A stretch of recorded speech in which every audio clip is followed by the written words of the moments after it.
स्वागत है आप सबका लाइव लॉ की इस खास पेशकश कोट्स दिस वीक हिंदी में।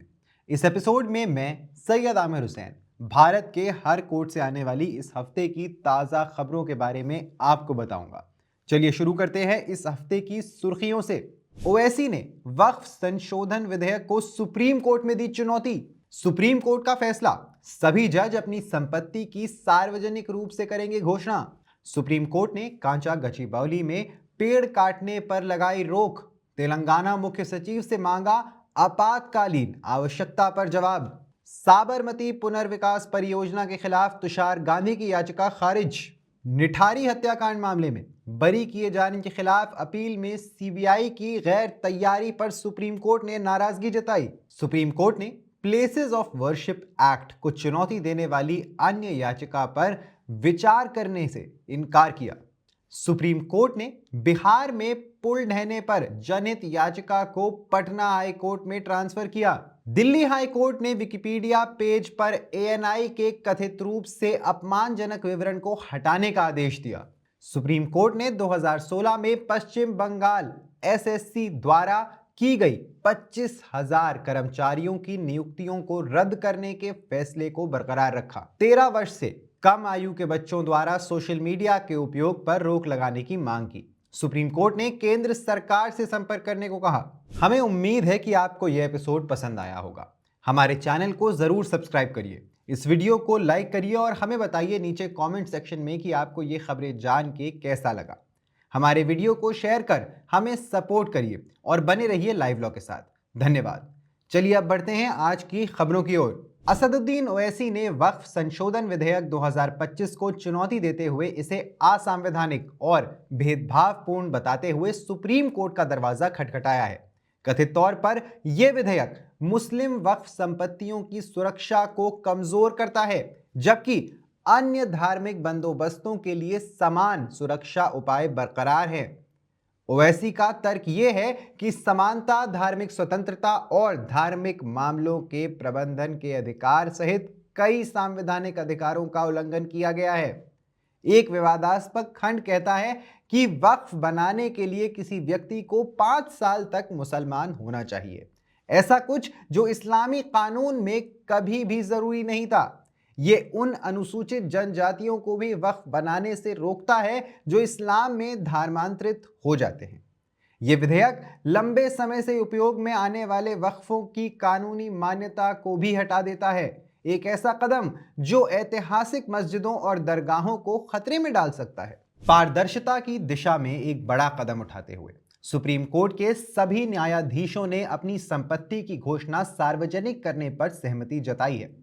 यह ऐतिहासिक निर्णय 1 अप्रैल को पूर्ण न्यायालय की बैठक के दौरान लिया गया, जहां न्यायाधीशों ने भारत के मुख्य न्यायाधीश के समक्ष अपनी संपत्ति का खुलासा करने का निर्णय लिया और जल्द ही ये विवरण सुप्रीम कोर्ट की आधिकारिक वेबसाइट पर उपलब्ध होंगे।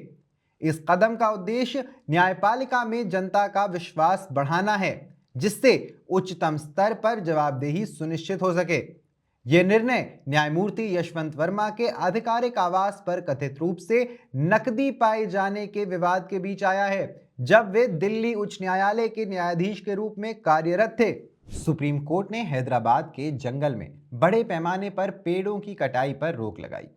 एक शक्तिशाली कदम उठाते हुए सुप्रीम कोर्ट ने हैदराबाद के कांचा गचीबौली वन क्षेत्र में सभी विकास गतिविधियों पर रोक लगा दी है, जहां 400 एकड़ से अधिक हरी भूमि पर सैकड़ों पेड़ काटे जा रहे थे। कोर्ट ने कहा, जंगल हो या ना हो, कोई भी कानून से ऊपर नहीं है। न्यायमूर्ति बीआर गवई और न्यायमूर्ति एजी मसीह की अगुवाई वाली पीठ ने स्वतः संज्ञान लेते हुए एक मामला दर्ज किया और तेलंगाना के मुख्य सचिव को चेतावनी दी कि यदि उसके आदेशों का पालन नहीं किया जाता है तो वे व्यक्तिगत रूप से उत्तरदायी होंगे। कोर्ट ने कड़े सवाल भी पूछे। 1, कि इतनी जल्दी क्यों थी? 2, क्या पर्यावरण मंजूरी ली गई थी? 3, पेड़ों की कटाई की अनुमति दी किसने? 4, काटे गए पेड़ों के साथ क्या किया जा रहा है? तेलंगाना उच्च न्यायालय के रजिस्ट्रार ने साइट का निरीक्षण किया और पाया कि भारी मशीनरी के साथ बड़े पैमाने पर वनों की कटाई की गई है। यह क्षेत्र मोर, हिरण और अन्य वन्य जीवों का भी घर है। सुप्रीम कोर्ट ने महात्मा गांधी के परपोते तुषार गांधी की याचिका खारिज कर दी है। उन्होंने गुजरात सरकार की ऐतिहासिक साबरमती आश्रम के जीर्णोद्धार के लिए 1200 करोड़ रुपए की योजना के खिलाफ याचिका दायर की थी। जस्टिस एम सुंदरेश और जस्टिस राजेश बिंदल की पीठ ने याचिका दायर करने में करीब 2.5 साल की देरी का हवाला देते हुए उनकी याचिका खारिज कर दी। गांधी ने तर्क दिया कि पुनर्विकास से आश्रम के मूल सार नष्ट हो जाएंगे, जिसमें केवल 40 इमारतें ही बची रहेंगी, जबकि करीब 200 में बदलाव किया जाएगा या उनका पुनर्निर्माण किया जाएगा।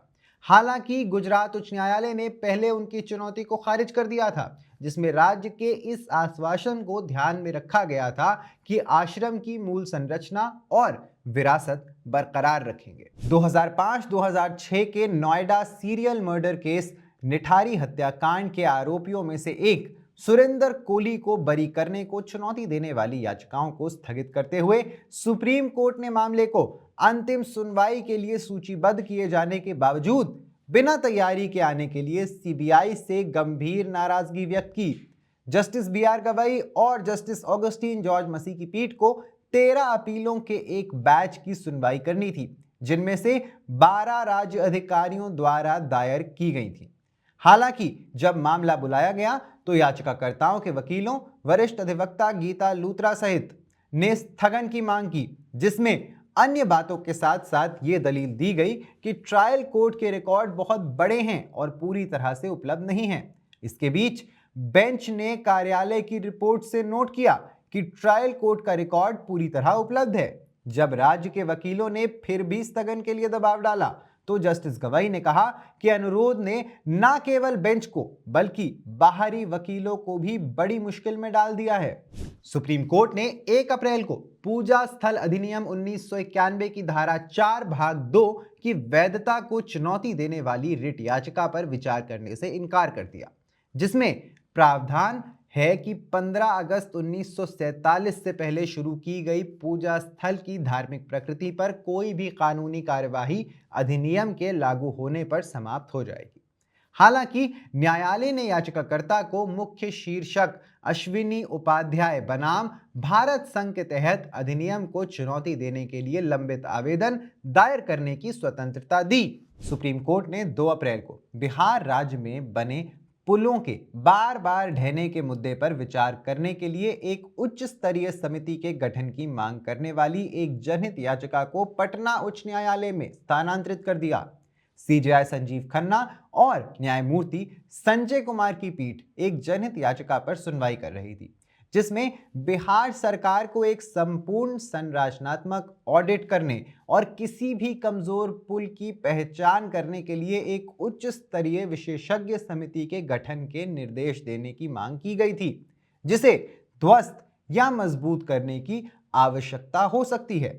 सुनवाई के दौरान याचिकाकर्ता के वकील ने जोर देकर कहा कि पुल ढहने की कई घटनाएं हुई हैं, फिर भी आज तक कोई तीसरे पक्ष का निरीक्षण नहीं हुआ है। सीजेआई ने तब मौखिक रूप से कहा, हम इसे उच्च न्यायालय को स्थानांतरित कर रहे हैं, उन्हें मासिक आधार पर इसकी निगरानी करने दें। दिल्ली उच्च न्यायालय ने बुधवार को समाचार agency ANI media private limited के विकिपीडिया पेज पर कथित रूप से अपमानजनक सामग्री और विवरण को हटाने का आदेश दिया। न्यायमूर्ति सुब्रमण्यम प्रसाद ने विकिपीडिया प्लेटफॉर्म को होस्ट करने वाले विकिमीडिया फाउंडेशन को निर्देश दिया कि वे अपने Wikipedia page Asian news international पर एएनआई के खिलाफ प्रकाशित कथित रूप से अपमानजनक बयानों को हटा दें। न्यायालय ने एएनआई की अंतरिम निषेधाज्ञा याचिका का निपटारा कर दिया, जिसमें सामग्री को हटाने के साथ साथ विकिपीडिया को अपने प्लेटफॉर्म पर समाचार एजेंसी के पेज पर इसे प्रकाशित करने से रोकने की मांग की गई थी। अंतरिम निषेधाज्ञा याचिका विकिमीडिया फाउंडेशन के खिलाफ एएनआई के 2 करोड़ रुपए के मानहानि मुकदमे का हिस्सा है। सुप्रीम कोर्ट ने 3 अप्रैल को कलकत्ता हाई कोर्ट के उस फैसले को बरकरार रखा जिसमें पश्चिम बंगाल स्कूल चयन आयोग द्वारा 2016 में की गई करीब 25,000 शिक्षण और गैर शिक्षण कर्मचारियों की नियुक्तियों को अमान्य करार दे दिया गया। कोर्ट ने हाई कोर्ट के इस निष्कर्ष को स्वीकार किया कि चयन प्रक्रिया में धोखाधड़ी की गई और उसे सुधारा नहीं जा सकता है। कोर्ट ने नियुक्तियों को रद्द करने के हाईकोर्ट के फैसले को बरकरार रखा। भारत के मुख्य न्यायाधीश संजीव खन्ना और न्यायमूर्ति संजय कुमार की पीठ सरकारी स्कूलों में नियुक्तियों को रद्द करने के कलकत्ता हाई कोर्ट के आदेश को चुनौती देने वाली याचिकाओं पर विचार कर रही थी। सुप्रीम कोर्ट ने 4 अप्रैल को एक जनहित याचिका पर सुनवाई करने से इनकार कर दिया, जिसमें 13 वर्ष से कम उम्र के बच्चों के लिए सोशल मीडिया के इस्तेमाल पर कानूनी रोक लगाने की मांग की गई थी। याचिका में सोशल मीडिया के युवा दिमाग पर पड़ने वाले गंभीर शारीरिक, मानसिक और मनोवैज्ञानिक प्रभाव को ध्यान में रखा गया था। Justice B R. गवई और जस्टिस ऑगस्टीन जॉर्ज मसीह की पीठ ने आदेश पारित करते हुए कहा कि यह मुद्दा नीतिगत क्षेत्र में आता है और इसीलिए याचिकाकर्ता, जिसका प्रतिनिधित्व एडवोकेट ऑन रिकॉर्ड मोहिनी प्रिया ने किया, केंद्र सरकार के अधिकारियों से संपर्क कर सकते हैं। ये तर्क देते हुए कि 13 वर्ष से कम उम्र के बच्चों में जटिल और संभावित रूप से खतरनाक डिजिटल परिदृश्य को नेविगेट करने के लिए अपेक्षित संज्ञानात्मक परिपक्वता और भावनात्मक लचीलापन नहीं है। याचिकाकर्ता ने आगे कहा कि उनके लिए सोशल मीडिया के उपयोग पर पूर्ण प्रतिबंध जरूरी है।